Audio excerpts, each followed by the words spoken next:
Good evening, everybody. This is meteorologist Andrew Pinero. So I'm feeling a little bit better, so that's why I was able to venture outside. It's a tad bit warmer. It's about 25 degrees, which is still about 10 degrees warmer, or even 15 degrees warmer than where it was yesterday. So it's pretty calm. Nice clear skies right now. I do have the drone out. I'll send that up in just a bit, but just want to talk about right now. It's pretty clear and it's pretty calm. There's just a slight breeze, but with these cold temperatures, that breeze makes it feel really cold. So that's where we're really going to be seeing something going up later on the week is with the wind. And we're also going to be seeing maybe a little bit of snow. Let's talk about that coming up in a little bit. First, I want to send the drone on up, so let's take a look at that.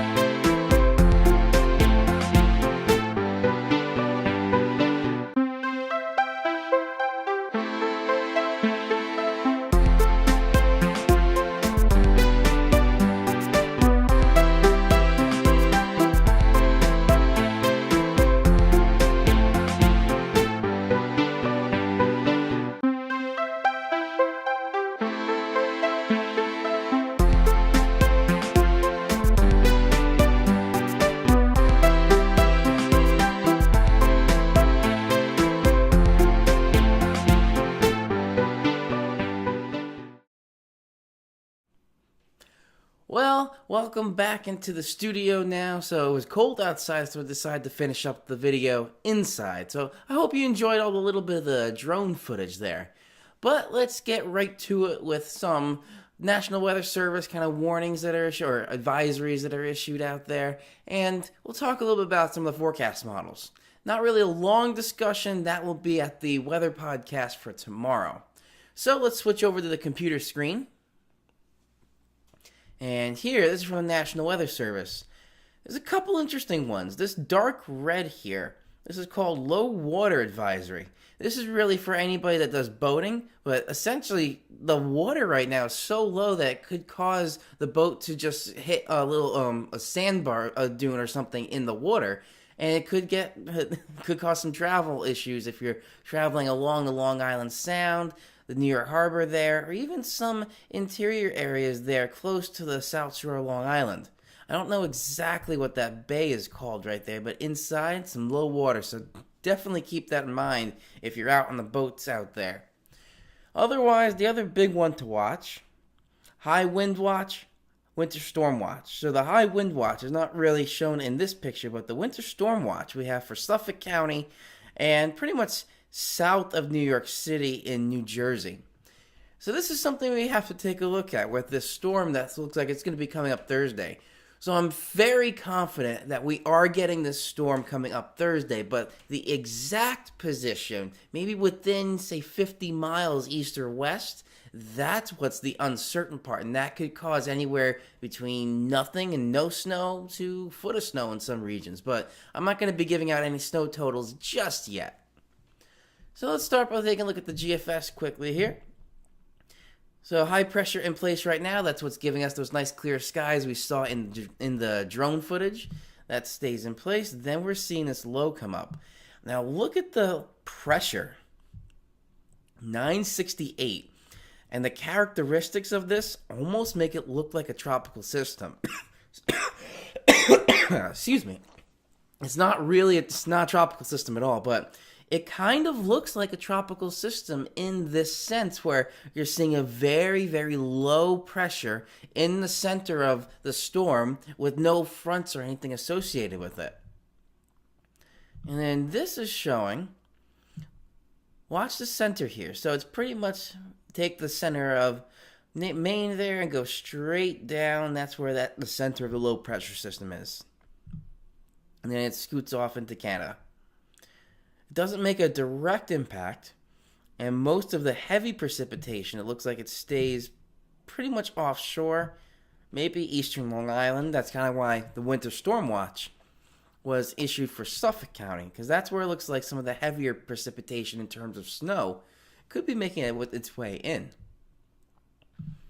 Next one, the European. So here, there's the low pressure center. It's almost in the same spot. If we take that point in Maine, go straight south, it's almost the exact same spot. And this is showing very intense precipitation. This is what's called precipitable water, so there's a lot of moisture in the atmosphere, water equivalent. It is going to be cold enough for snow in most of the tri-state region. It looks, actually all the tri-state region, I should say. But what the question is where this low pressure will come. If it does come a little bit more west, some of this heavier snow band could be making its way more so into the New York City than maybe into New Jersey. So that's the big question. Now on to the Canadian. This one's been fairly consistent over the past couple of days. So still high pressure in place. Now when this comes up, take that little center mark right there from Maine, go straight down. This one's a little bit more east of that kind of center point within Maine. Ever so slightly, but they're still kind of within the same area, which is interesting to see. All these models kind of agreeing. And then we're seeing the heavier precipitation. Now, the interesting thing with the Canadian, in this frame here, it spreads out the heavier precipitation a bit more wide in terms of the scope of the whole system. The last two, the Euro and the GFS, kind of kept it very tight to right around the center of the low pressure. But this one looks like it's actually spreading out the heavier precipitation a little bit more farther away from the center on both sides. So that's interesting to see, but still, it's not really giving heavy snow coming into our area, but it looks like it's still giving snow, which is a consistent thing between all of them. Next one here, this is the Deep Thunder model. The Deep Thunder model is showing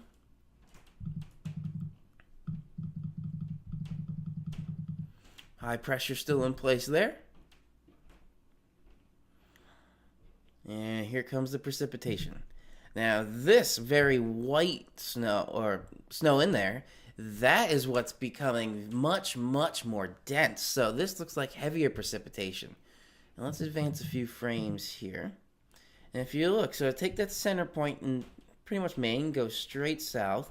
This low is ever so slightly more west of that point.